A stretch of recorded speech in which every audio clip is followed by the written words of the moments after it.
Bismillahirrahmanirrahim. Assalamualaikum warahmatullahi wabarakatuh. Alhamdulillahi rabbil alamin. Hamdan syakirin, hamdan na'imin, hamdan yuwafi ni'amahu wa yukafi mazidah. Allahumma salli wa sallim ala nabiyyina Muhammadin sallallahu alaihi wasallam wa alihi wa ashabihi wa man tabi'ahum bi ihsanin ila yaumiddin, amma ba'du. Para alim ulama kami, para imam kami, para orang tua kami, bapak-bapak, ibu-ibu, abang-abang, kakak-kakak, alhamdulillah senantiasa kita membasahkan lisan kita mengucapkan tahmid kepada Allah atas segala kesempatan nikmat yang telah Allah berikan. Selawat beriring salam kita haturkan pada baginda Rasul Nabi sallallahu alaihi wasallam dengan mengucapkan Allahumma shalli ala Muhammad wa ala Muhammad. Puan-puan, puan-puan yang saya muliakan, melanjutkan tema kita yang kemarin masih dalam seri fikih salat. Namun insyaallah kita masuk dalam pembahasan tafsir al-isti'adzah, yaitu tafsir ta'awuz kalimat a'udzu billahi minasyaitonir rajim. Terima kasih. Pertemuan 2 pekan yang lalu kita telah membahas tentang sedikit perkara tentang bagaimana tafsir al-isti'adzah, yang dimana al-isti'adzah atau yang sering kita kenal dengan kalimat a'udzu billahi minasyaitonir rajim ini memiliki 4 macam. Ada al-isti'adzah langsung kepada Allah, ada al-isti'adzah dengan sifat-sifat Allah, ada al-isti'adzah yang sifatnya kesyirikan, dan ada al-isti'adzah yang sifatnya diperbolehkan, yaitu al-isti'adzah kepada makhluk yang mampu untuk memberikan perlindungan. Sekarang kita masuk kepada pembahasan kapan saja isti'adzah, kapan saja al-isti'adzah ini disunnahkan untuk diucapkan. Yang pertama, tuan-tuan, puan-puan yang saya muliakan, adalah disunnahkan membaca al-isti'adzah ketika membaca Al-Quran. Jadi sebelum kita membaca Al-Quran Al-Karim, disunnahkan kita beristi'adzah terlebih dahulu. Sebagaimana Allah firmankan di surah An-Nahl ayat 98, a'udzu billahi minasyaitonir rajim, fa idza qara'tal qur'ana fasta'idz billahi minasyaitonir rajim. Apabila engkau ingin membaca Al-Quran, hendaklah engkau meminta perlindungan kepada Allah dari godaan syaitan yang terkutuk. Al-Imam Ibnu Katsir menafsirkan ayat ini, beliau berkata, al-isti'adzati 'inda ibtida'il qira'ah, makna pembacaan isti'adzah di awal sebelum membaca Al-Quran, tujuannya adalah li'alla yulbasa 'alal qari'i qira'atuhu wa yukhlatu 'alaihi. Tujuan kita dianjurkan membaca isti'adzah sebelum membaca Al-Quran adalah agar si pembaca tidak mengalami kekeliruan dalam bacaannya yang berakibat campur aduk bacaan tersebut, sehingga wa yamna'uhu minat tadabburi wal tafakkur, sehingga ia tidak dapat merenungkan ayat yang sedang ia baca. Nah, ini dia. Jadi salah satu keutamaan membaca isti'adzah sebelum membaca Al-Quran adalah agar tidak ada kekeliruan ketika membaca Al-Quran Al-Karim. Dan juga tuan-tuan, puan-puan yang saya muliakan, mempelajari tahsin Al-Quran, mempelajari tajwid. Kalau kami dulu sering menyebutnya dengan tahsin, artinya memperbagus bacaan Al-Quran. Kalau kita mungkin di sini sering mendengarnya dengan istilah tajwid. Nah, mempelajari tahsin Al-Quran ini bagi kita itu diwajibkan, Bapak Ibu. Wajib bagi kita untuk mempelajari ilmu tahsin, minimal paham dasar-dasarnya. Ketika nun bertemu nun sukun, bertemu dengan ba, hukumnya apa? Apakah didengungkan atau tidak? Kemudian mim sakin bertemu dengan mim, apa hukumnya, didengungkan atau tidak? Kemudian bagaimana dengan hukum ikhfa? Bagaimana cara membacanya? Kemudian makharijul hurufnya, sifatul hurufnya. Ini wajib kita pelajari. Dan sebenarnya tuan-tuan, puan-puan yang saya muliakan, dari tahun lalu, tahun 2023, saya pernah membuat program tentang tahsin khusus untuk lansia, tahsin untuk orang dewasa. Pernah jalan beberapa hari, cuma ya mungkin begitulah kesibukan, ya. Kesibukan, mungkin karena kesibukan, malamnya sudah letih, sudah capek, akhirnya pelan-pelan, kalau istilah kawan-kawan itu muntaber, Pak. Mundur tanpa berita. mundur tanpa berita. Kalau ingin kita hidupkan kembali, insya Allah kita siap. Sama-sama kita belajar tahsin Al-Quran, makharijul hurufnya dan sifatul hurufnya. Walaupun yang bicara juga belum tentu sempurna juga. Tetapi kalau ikhtiar ini bisa menjadi jawaban kita di hadapan Allah nanti. Ketika Allah mencek salat kita, oh ternyata salat kita banyak kekurangannya. Dan salah satu kekurangannya adalah kekeliruan dalam membaca surah Al-Fatihah. Kekeliruan dalam membaca surah Al-Fatihah. Lalu Allah akan bertanya kepada kita, sudahkah engkau mempelajari bagaimana memperbagusnya, tahsinnya? Kalau kita menjawab sudah, bisa jadi nanti Allah akan bertanyakan, kapan engkau pelajari? Waktu MDA, ya Allah, tak diulang lagi, nggak diulang lagi. Tapi kalau kita pelajari terus, walaupun gigi kita Pak sudah hilang beberapa, nak menyebut huruf sha dengan bo saja itu agak sulit, tapi setidaknya ikhtiar kita ada. Dan juga belajar ilmu tahsin ini Pak, kita tidak dituntut agar harus sama seperti orang-orang, nggak bisa. Saya temukan di kitab Talbisul Iblis, Bapak Ibu, yang ditulis oleh Imam Ibnul Jauzi, bukan Imam Ibnul Qayyim Al-Jauziyah. Beda, dua orang ini beda. Al-Imam Ibnul Qayyim Al-Jauziyah itu sendiri, Imam Ibnul Jauzi itu sendiri. Nama panjangnya Al-Imam Abu Faraj Abdurrahman Ibnul Jauzi. Beliau punya kitab yang fenomenal. Nama kitabnya Talbis Iblis. Dan kitab ini sudah diterjemahkan. Saya sangat menganjurkan Bapak Ibu punya kitabnya, Talbisul Iblis. Yang dimana di situ berisi tentang rencana-rencana iblis untuk menyesatkan manusia. Bagaimana iblis menyesatkan manusia dalam akidah, bagaimana iblis menyesatkan manusia dalam beribadah, bagaimana iblis membisikkan perkara-perkara yang dapat merusak ibadah seseorang. Dan salah satunya adalah bagaimana syaitan memberikan kita was-was ketika kita belajar tahsin. Katanya bo-nya itu harus sama dengan bo-nya orang-orang. Sehingga ada orang-orang yang ketika membaca Al-Quran terdapat berlebih-lebihan, memaksa lisannya agar mirip dengan orang-orang Arab. Ya, misalnya ketika takbir yang seharusnya dibaca Allahu Akbar, tapi karena katanya dan juga ustadznya menyampaikan wajib harus bisa katanya. Kalau wajib harus bisa, jangankan itu Pak, terkadang kita sesama Indonesia saja, perbedaan suku itu lahjahnya beda juga. Itu lahjahnya beda juga. Wah, ustadznya menyampaikan wajib harus bisa semuanya, sehingga ketika dia bertakbir Allahu Akbar, memaksakan diri la ilaha illallah. Ini ternyata termasuk perangkap iblis, Bapak Ibu. Jadi bagaimana seharusnya kita bersikap, Pak? Cara kita bersikap belajar ilmu tahsin, ikhtiarkanlah semaksimalnya. Kalau memang sudah ikhtiar maksimal masih juga lisan tak dapat, ya sudah, nggak ada masalah. Kalau kesalahannya masih kesalahan khafi, kesalahan khafi. Misalnya penyebutan huruf bo dengan po, yang seharusnya pengucapan huruf bo itu bibir tidak boleh dimonyongkan, Bapak Ibu. Bibir harus diratakan bo, ya, bo,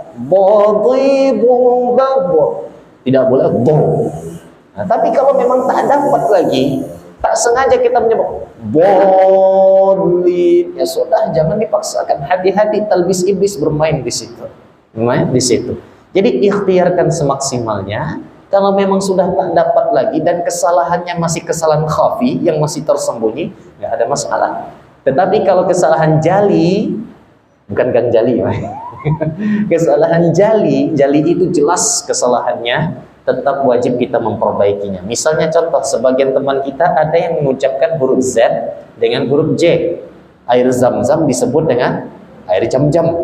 Khawatirnya nanti ketika membaca surah Al-Zalzalah yang seharusnya dibaca iza zulzilatil ardu zilzalaha, dibaca ijajul jiladillah. Ini jelas kesalahannya. Ini jelas kesalahannya dan wajib dia memperbaikinya. Nah, ini dia, wajib dia memperbaiki.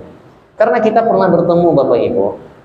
Sekali lagi disclaimer, imam kita aman Pak. Saya nggak menyindir imam kita di sini. Ada di luar sana. Aman Ustaz. Aman. Di luar sana Pak, kita pernah bertemu imam yang membaca surah Al-Fatihahnya la haula wala quwwata illa billah. Bismillahnya dibaca Bismillah. Nah, ini kesalahannya sangat jelas. Bes, bukan bis. Kemudian alhamnya ia baca alham. Nah, ya, alham. Ini jelas kekeliruannya. Kalau hanya perbedaan Maliki yaumiddin, satu, yang kedua Maliki yaumiddin, dua, kedua-duanya boleh, tidak ada masalah, tidak ada masalah. Oleh karena itu, kembali kepada pembahasan, agar kita tidak keliru dalam membaca Al-Quran, yuk sama-sama ulangi kembali lagi ilmu tahsinnya, ulangi kembali lagi ilmu tajwidnya. Jika memang ada keinginan bersama untuk membuka kelas tahsin khusus untuk lansia, kapan waktunya? Insya Allah kita siap.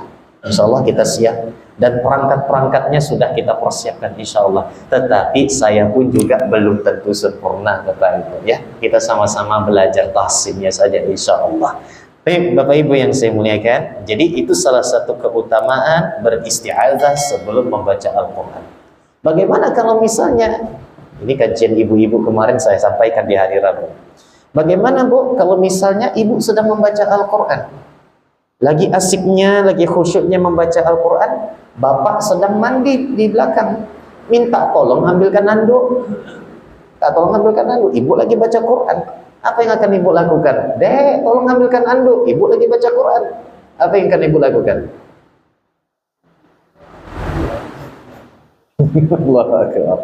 Biasanya ya, abang nih macam tak paham, aku sedang baca Quran, bahkan baca Qurannya dikuatkan, ya, baca Qurannya dikuatkan. Pas pula lagi di ayat Inna lillahi wa inna ilaihi raji'un, ya, di surah Al-Baqarah. Nah, kalau posisinya seperti itu Bu, ibu wajib berhenti dulu, karena panggilan suami itu sifatnya fardu ain, wajib. Sedangkan membaca Al-Quran itu sunnatul muakkadah, sehingga panggilan bapak wajib ibu siap sami'na wa ata'na. Bahkan sebagian ulama mengatakan, bahkan ibu ketika sholat sunnah saja, bapak baru pulang, kehujanan di luar, ketuk-ketuk pintu, ternyata pintunya terkunci, ya, dipanggil ibu sedang sholat sunnah pula, saking khusyuknya padahal dengar bapak Assalamualaikum. Nah, maka ibu wajib membatalkan sholat sunnahnya, pergi ke ruang tamu, buka pintunya. Karena menyambut panggilan suami itu wajib selagi dalam hal kebaikan. Selagi dalam hal kebaikan. Baik. Jadi ketika ibu sudah memberhentikan bacaan Qur'annya, atau kita, anak mengajak kita berbicara. Kalau anak mengajak kita berbicara Pak, kita tetap lanjut baca Qur'annya. Lanjut baca Qur'annya, itu adabnya. Tapi khusus kaum wanita, kalau suaminya membutuhkan sebuah hajat, wajib bagi wanita itu berhenti membaca Quran untuk memenuhi hajat suaminya. Nah, bagaimana kalau ibu ingin melanjutkan lagi? Disunnahkan ibu memulai dengan ta'awuz lagi, isti'azah lagi. A'udzubillahi minasyaitonirrajim. Mana ayatnya tadi? Lanjut saja lagi. Tidak perlu baca bismillah lagi. Tidak perlu baca bismillah lagi. Yang kedua, kapan kita disunnahkan membaca al-isti'azah? Yang kedua adalah ketika salat. Ketika salat. Dalil-dalilnya adalah hadis riwayat Imam Ahmad, di mana Abu Salamah radhiyallahu anhu berkata, "Kana Rasulullah sallallahu alaihi wasallam idza qama min al-lail yaqul, Allahumma inni a'udzubika minasy syaithanir rajim min hamzihi wa nafthihi wa nafthihi." Ini beliau baca ketika salat malam. Dan juga ada dalil yang lain di mana Rasulullah SAW juga membaca ta'awuz sebelum melaksanakan sholatnya, yaitu setelah takbir, setelah membaca doa istiftah, sebelum membaca surah Al-Fatihah. Lantas bagaimana hukum membaca al-isti'azah di dalam sholat? Apakah di rakaat pertama saja atau di setiap waktu? Al-Imam Asy-Syaukani dalam kitabnya Nailul Awtar, beliau mengatakan, al-ahadithul waridatu fit ta'awudhi laysa fiha illa annahu fa'ala dhalika fi raka'atil ula. Dari berbagai hadis yang membincangkan tentang isti'azah Nabi sebelum melaksanakan salat, jika kita perhatikan itu hanya diucapkan di rakaat pertama saja. Itu hanya diucapkan pada rakaat pertama saja. Namun وذهب الحسن وعطاء وإبراهيم إلى استحبابه في كل ركعة واستدلوا بعمومه. Tetapi ada ulama yang juga berpendapat membaca ta'awuz itu di setiap rakaat salat. Setiap bapak bangkit, bapak ibu bangkit, Allahu Akbar, tegak kembali, sebelum membaca Al-Fatihah baca lagi isti'azah. Ini pendapat Al-Imam Hasan Al-Basri yang kita kenal dengan ilmu tasawuf yang sesuai Ahlus Sunnah yang sangat luar biasa, dan juga Imam Atha, Imam Ibrahim An-Nakhai, dan beberapa imam yang lainnya berdasarkan keumuman ayat di mana Allah Ta'ala menganjurkan kita beristi'azah dalam segala kebaikan yang sifatnya kebaikan. Berarti dalam setiap rakaat pun kita disunnahkan mengucapkan isti'azah. Terserah kepada tuan-tuan puan-puan ingin mengambil pendapat yang mana. Kalau saya pribadi, saya mengambil pendapat yang pertama, yaitu membaca isti'azah dalam salat itu hanya terjadi di rakaat pertama saja. Kalau tuan-tuan ingin membacanya di rakaat kedua, ketiga, keempat, tafadhal, itu pun juga tidak salah. Yang ketiga, kapan kita disunnahkan membaca al-isti'azah? Ketika marah. Nah, ini ketika marah. Marah itu Bapak Ibu, ada marah yang terpuji, ada marah yang tercela. Kalau marah yang tercela, insya Allah Bapak Ibu sudah paham, sudah ma'ruf, sudah tahu. Lantas bagaimana dengan marah yang terpuji? Marah yang terpuji itu adalah marah ketika melihat orang yang kita sayangi atau melihat kemungkaran di hadapan mata kita, dan kita wajib mengingkarinya. Ketika kita melihat kemungkaran di hadapan kita, kalau kita mampu mengubahnya dengan tangan, lakukan. Nah, lakukan, karena kelak Allah akan minta pertanggungjawabannya. Setiap kemungkaran, kedurhakaan kepada Allah yang kita saksikan depan mata kita, kalau tidak kita ubah, hati-hati, Allah akan menimpakan azabnya kepada kita secara umum, merata. La haula wala quwwata illa billah. Jadi kalau kita tidak dapat mengubah dengan tangan, ubah dengan lisan. Ubah dengan lisan. Kalau tak dapat mengubah dengan lisan, ingkari dengan hati. Ingkari dengan hati. Dan itu selemah-lemahnya iman. Nah, ini dia. Termasuk kita sebagai seorang guru misalnya, ya, nampak anak didik kita merokok di depan kita ketika berjumpa di tempat-tempat umum, apa yang akan Bapak Ibu lakukan? Wah, sekarang tak boleh main pukul lagi Pak. Sekarang tak boleh lagi. Ada namanya Allahu Akbar. Kalau berbincang kurikulum, la ilaha illallah. Sibuk dengan kertas yang bertumpuk-tumpuk terus. Ya, ini para guru paham ini. Bapak Ibu yang profesi guru paham. Sibuk dengan kertas bertumpuk dulu. Saya masih ingat dulu masa-masa saya dulu. Penggaris kayu sepanjang ini Pak, itu pernah terlempar dari depan sampai ke belakang. sampai ke belakang. Allahu Akbar. Telinga saya Pak, waktu MTS pernah dijewer sama guru killer sampai berdarah Pak. Sampai berdarah. Padahal saya nggak ada salah apapun. Di samping saya itu abang kelas. Abang kelas ini ribut dia, menyontek, sedangkan saya tidak. Pas itu guru killer ini datang, ibu itu datang, sibuk orang. Oh, ibu fulanah datang, ibu fulanah datang. Pas pula saya berdiri nak ngambil tim F. Ya, jadi korban jadinya. Jadi korban jadinya. Saya yang kena. Seharusnya abang kelas ini yang kena, tapi saya yang kena. Bahkan penghapus kayu itu, kan dulu kan pakai kapur, kapur. Itu penghapus kayu ini sudah berapa kali kena lempar di kepala ini, mendarat Pak di kepala. Yang dilempar itu teman belakang, yang kena saya. Saya. Tetapi alhamdulillah, entah kenapa berkahnya itu terasa sampai sekarang. Berkahnya itu terasa sampai sekarang. Allahu akbar, wallahu a'lam bishawab. Nah, kalau misalnya nampak anak murid kita merokok di tempat depan umum, sedangkan peraturan di sekolah itu dilarang, bahkan ada poin, Maka kalau berani dengan tangan, tepis rokoknya, tepis rokoknya, berikan nasihat. Kalau tak berani, ucapkan dengan lisan.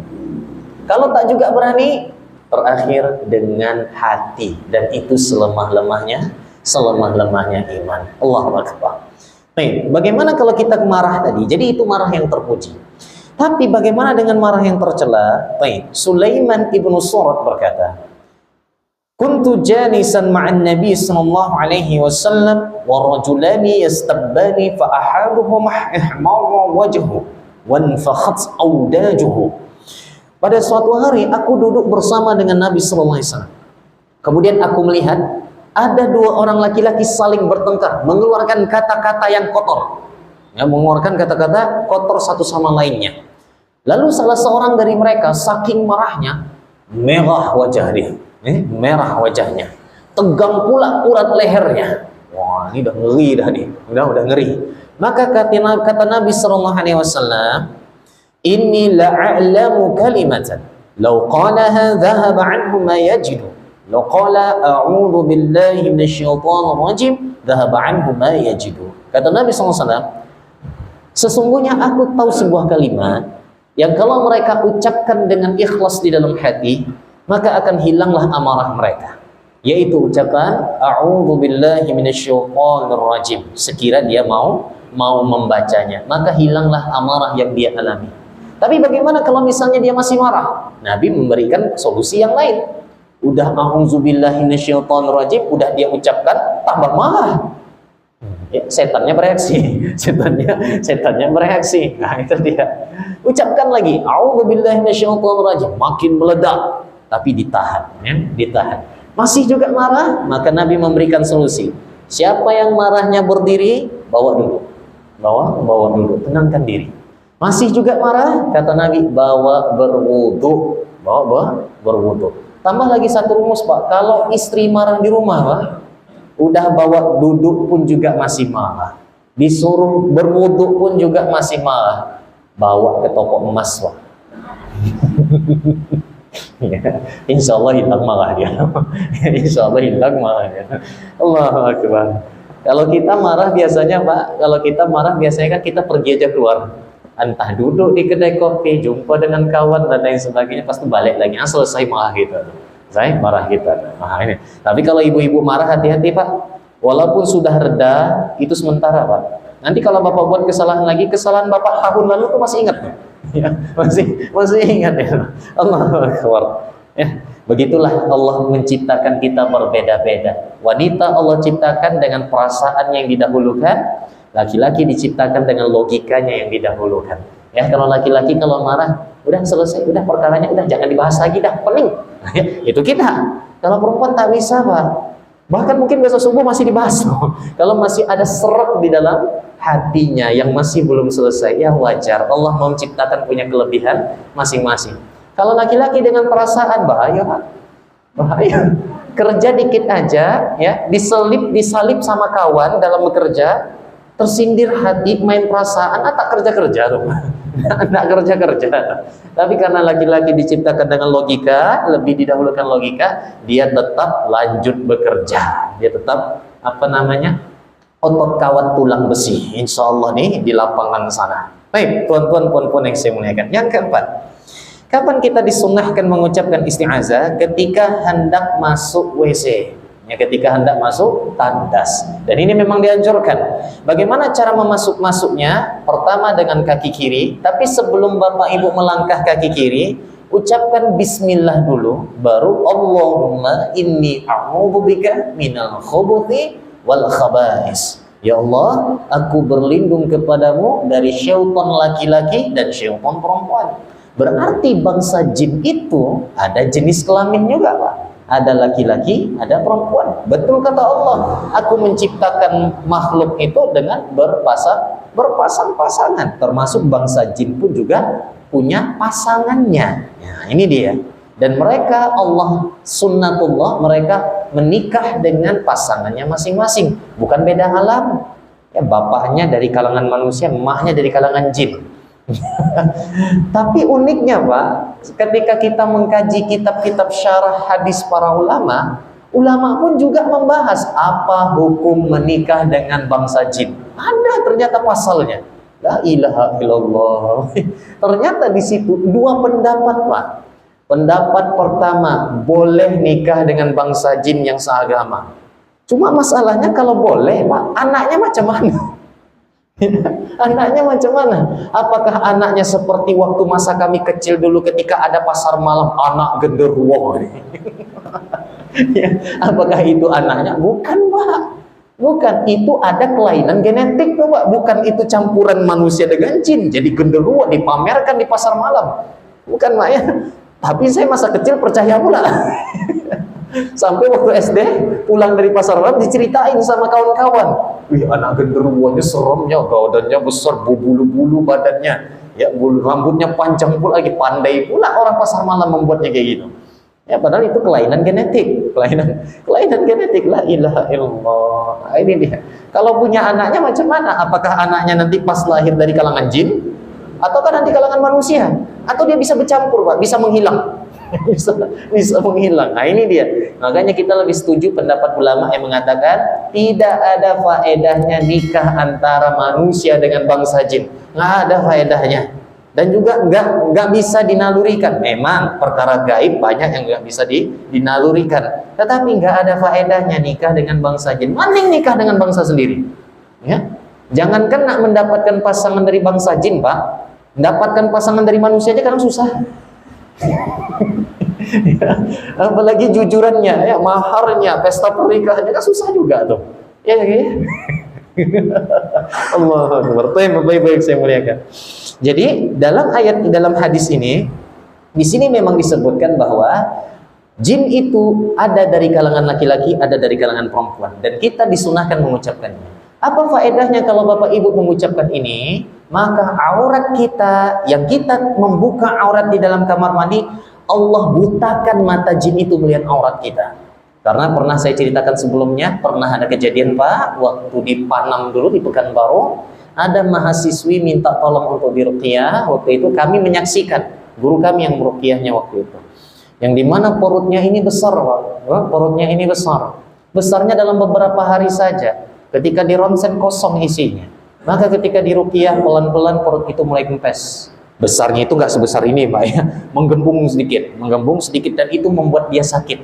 Pas di ronsen kosong isinya. Ketika diruqyah, alhamdulillah kempes, pelan-pelan kempes, ternyata jinnya hadir. Jinnya mengatakan, aku mencintai wanita ini. Ternyata apa kebiasaan wanita ini yang disukai oleh jin ini? Dia sering berlama-lama di kamar mandi tanpa berzikir dan suka membuang hal yang sifatnya sensitif bagi kaum wanita di kamar mandi itu, dan itu menjadi makanannya. Nauzubillah min dzalik. Jadi jangan lama-lama nah di kamar mandi. Ya, jangan lama-lama nah di kamar mandi, dan kamar mandi atau WC itu rumahnya mereka. Mungkin itu salah satu alasan orang tua kita dulu memisahkan antara rumah dengan kamar mandi. Ini rumah, kamar mandinya di luar. Sekarang lah kamar mandinya di kamar. Satu kamarnya dengan rumahnya. Saya tidak nyindir Bapak, rumah saya pun kayak gitu juga. Yang mungkin satu sisinya kekurangannya itu, Pak. Tapi satu sisi yang lainnya ada privasi yang tidak bisa dilihat oleh anak, betul, Pak, ya? Kadang itu, Bu, itu prioritas kita. Allahu a'lam. Yang jelas masuk ke dalam kamar mandi, jangan lama-lama, banyak-banyak zikir. Pas nutup pintunya, bismillah, biar dia tidak keluar. Kalau keluar bahaya. Baik. Yang keempat, ketika mendengar gonggongan anjing. Nah, ini dia. Ketika mendengar gonggongan anjing, apalagi kita di Selat Panjang ini kan kita hidup kulturalnya banyak. Jadi ketika malam hari Bapak mendengar gonggongan anjing, maka kata Nabi SAW, "Iza sami'tum nabahal kinabi wa nahiqal hamir minal lail, fata'awwadhu billahi minasyaitonir rajim." Apabila engkau mendengar gonggongan anjing dan ringkikan keledai di malam hari, Nabi menggarisbawahi malam hari, maka mintalah perlindungan kepada Allah. Kenapa? Fa innaha tara ma la tarawna. Karena mereka melihat sesuatu yang tak bisa engkau lihat. Seram. Seram juga Nabi mengatakan, ya Allah Akbar. Karena mereka melihat sesuatu yang tidak kalian lihat. Nah, bagaimana bentuk asli jin itu, apakah menyeramkan? Kemarin pernah kita bahas. Nabi SAW menyebutkan jin itu Pak ada 3 jenis. Karena Nabi kan pernah masuk di dunia jin, alam jin. Dan Nabi menyebarkan Islam ini di bangsa jin. Karena Nabi Muhammad itu rahmatul lil alamin itu masuk padanya alam jin juga. Hanya Nabi Muhammad lah yang pernah ke alam jin. Kalau para sahabat yang pernah ke alam jin, wallahu a'lam, riwayatnya masih diperdebatkan. Lah, apalagi kita. apalagi kita. Ada orang-orang yang ngaku masuk pada alam jin dan bertemu dengan beragam bentuk jin di sana. Katanya aku melihat pocong lah, wewe gombel lah, kuntilanak lah. Saya pernah Pak melihat ada kaset Ruqyah Syar'i yang itu waktu itu dipimpin oleh Syekh Wahid Abdul Salam Bali. Beliau pakar Ruqyah Syar'iyah di Timur Tengah, pakarnya. Beliau pernah, jin ini marah kepada manusia. Apa yang dimarahi oleh jin ini? Kenapa kami dibuat seram-seram di kalangan manusia? Padahal kami tidak seperti itu. Dan ini sesuai dengan hadis Nabi. Kata Nabi Muhammad, jin itu 3. Yang pertama yang terbang. Ya, yang terbang. Udah terbayang kuntilanak nampaknya ya, yang jelas dia terbang. Yang kedua kata Nabi Muhammad, yang berkaki 4. Berkaki 4. Yang ketiga kata Nabi, yang melata. Yang melata. Udah 3 itu aja jenis bangsa jin itu. Ada nggak yang berkaki 2? Hanya saja Allah berikan keistimewaan kepada bangsa jin ini, mereka bisa berubah-ubah bentuk. Berubah bentuk. Nah, yang melata mungkin berubah jadi Nyi Roro Kidul mungkin. Allahu a'lam. Saya pun tak percaya masalah seperti itu. Jadi inilah 3 bentuk dari bangsa jin. Kalau ada orang mengaku dia baru pulang dari alam jin dan dia tahu bentuk asli jin, maka kata Imam Ibnu Hajar, katakan kepadanya dia berdusta. Karena bentuk asli jin itu masih perkara gaib yang Allah tutupi, kecuali kepada para nabi. Nah, ini dia. Baik. Jadi kalau mendengar gonggongan anjing dan ringkikan keledai di malam hari, apalagi lolongan dia yang membuat bulu kuduk merinding, ya, ucapkanlah a'udzubillahi minasyaitonirrajim. Kalau masih menggonggong juga Pak, datangi Pak. Mana tahu menggonggongnya itu bukan karena melihat sesuatu yang tidak kita lihat, tapi melihat orang manjat ke atas loteng. melihat maling. Allah Akbar. Karena kita pernah Pak seperti itu. Malam hari Pak di rumah saya yang sekarang, pernah dulu asik menggonggong saja anjingnya luar biasa. Anak sudah kabur dari kamar. Karena kami udah pisah kamar Pak antara anak dengan saya.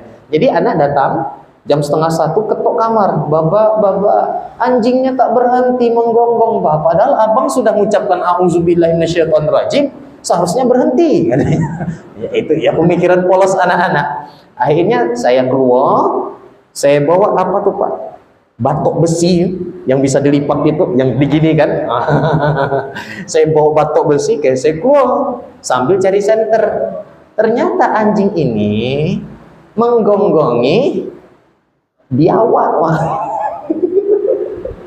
menggonggongi biawak yang lagi lewat, yang persimpangan jalan, lewat nyebrang jalan. Ya digonggongilah sama anjing ini. Kayaknya saya usir.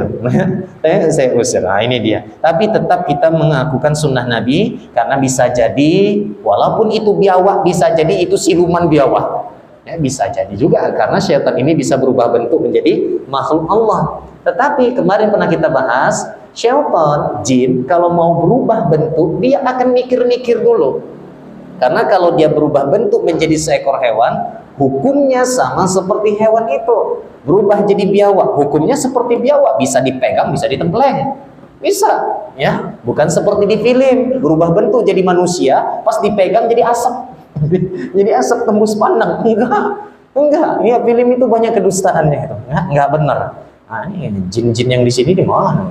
Wallahu alam, kita tidak tahu. Baik. Yang keenam, kapan kita dianjurkan mengucapkan isti'azah? Ketika takut. Takut ini wajar Bapak Ibu ya. Wajar. Takut itu ada dua. Ada takut kepada Allah, ada takut yang memang bawaan manusia. Bawaan manusia. Masa iya kita tidak takut? Ada orang bawa pistol, nak ngancam nyawa kita, itu kita katakan, aku hanya takut kepada Allah. Ini salah memahami, salah memahami. Dah nak nembak dah tuh. Aku takut kepada Allah. La ilaha illallah. Tidak seperti itu. Nabi Muhammad saja ada juga khawatir ketika perang Badar. Nabi Muhammad saja ada khawatir ketika perang Badar. Ya Allah, sambil mengangkat tangan setinggi-tingginya dengan cara ibtihal, ya Allah, pasukan umat Islam cuma 313. Pasukan kaum kafir itu ada 1000 orang. Kalau kalah kami ya Allah, maka agamamu udah selesai, nggak tegak, menang mereka. Tetapi kalau engkau menangkan ya Allah, insya Allah akan menjadi kemenangan yang selanjutnya. Dan apa yang dilakukan oleh Nabi? Nabi ikhtiar. Pakai apa? Pakai rompi, pakai baju besi. Ya, nggak mungkin Nabi tidak pakai baju besi lalu mengatakan aku hanya takut kepada Allah. Ini salah ikhtiarnya. Nabi saja pakai baju besi, dan baju besi Nabi itu berlapis, Pak. Pertama pakai yang model singletnya, yang rantai-rantai itu. Yang kedua baru pakai dalamannya, dan Nabi pergi menyerang. Ya ada ikhtiarnya. Ini tiba-tiba di negeri kita ada orang yang terpental langsung. Subhanallah. Ya. Allahu Akbar. La ilaha illallah. Tanpa ada perlindungan dia bisa kebal katanya. Baru aja saya dapat videonya, katanya ada yang pakai apa namanya, listrik. Padahal ini kesentrum juga. Kesentrum juga. La ilaha illallah. Baik, apa yang dibaca? Nabi SAW bersabda, Bismillahi a'udzu bikalimatillahi tammati min ghadbihi wa iqabihi wa syar'i ibadihi wa min hamazatis syayatin wa ayyahdurun. Nah, ini kalau bisa dihafalkan. Kata Nabi SAW, aku berlindung dengan kalimat Allah yang sempurna dari kemarahan Allah, dari kejahatan para hamba-hambanya. Sering-sering dibaca yang seperti ini, Pak. Atau minimal a'udzu bikalimatillahi tammati min syarri ma khalaq. Ya Allah, aku berlindung dengan kalimat-kalimatmu yang sempurna dari kejahatan-kejahatan makhluk yang Engkau ciptakan. Kemudian ada juga kalau bisa sebelum tidur amalkan juga. A'udzu bikalimatillahi tammati min kulli syaitanin wa hammatin wa min kulli 'ainin lammah.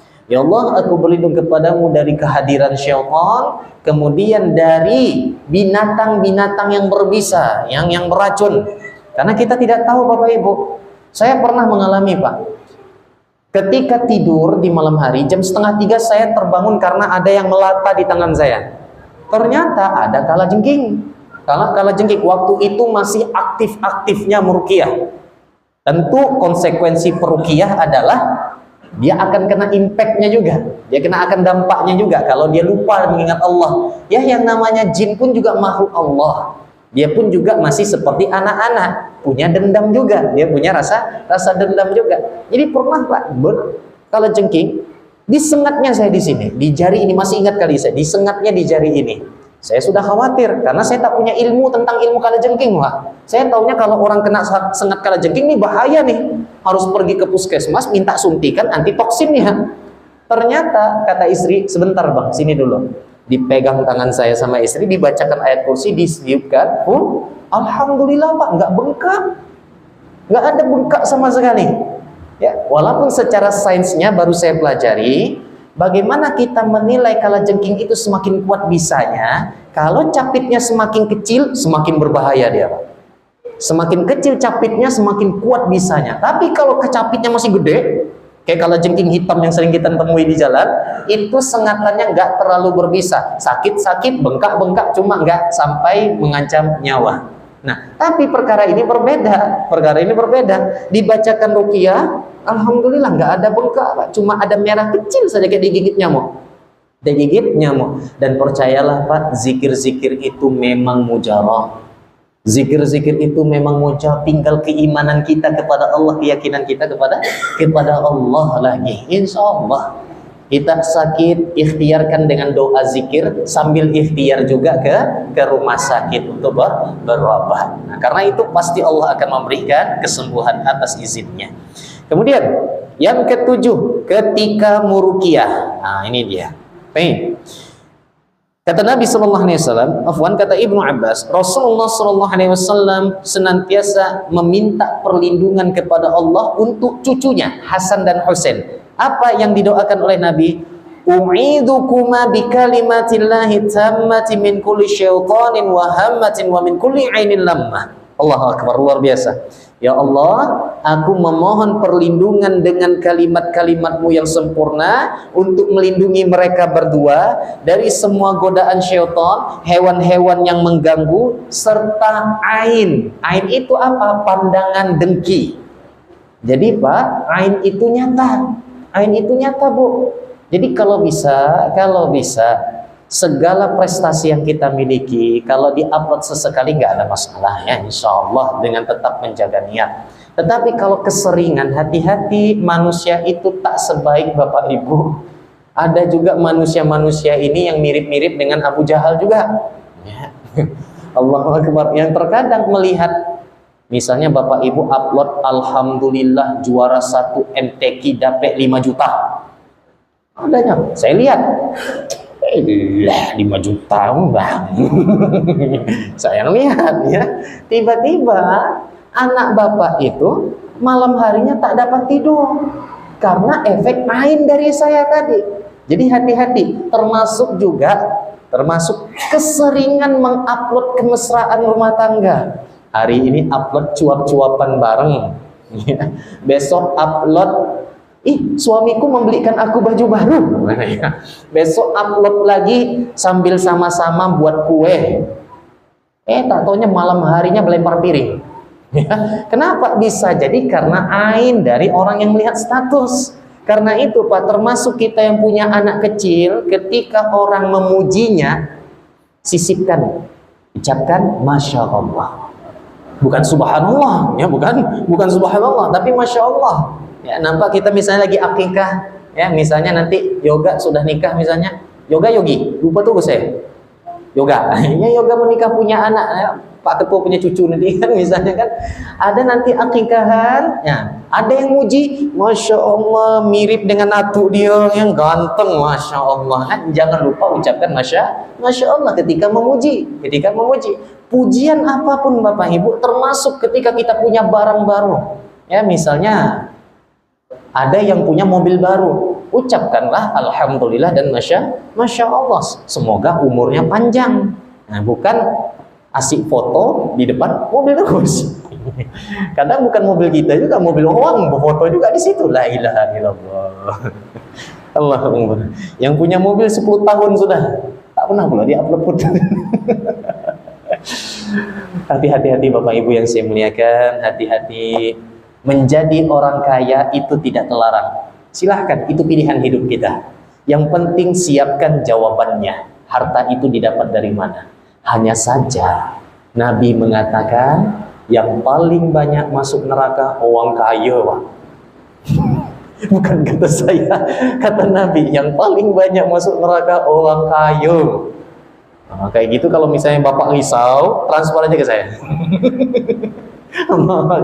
Kenapa sebabnya orang kaya banyak masuk neraka? Dijelaskan oleh para ulama, karena kesombongannya akan hartanya, karena ujubnya dengan hartanya, karena rasa pamernya ingin dianggap dengan hartanya. Itulah yang menyebabkan dia terjerumus ke dalam neraka. Kaya tidak dilarang, tapi ikhlas perlu ditingkatkan lagi. Tapi Bapak Ibu yang saya muliakan, nih kita masih sampai nomor 7, 8, 9, 10, 11, 12 masih kita lanjutkan insya Allah di pekan depan jika tidak ada halangan.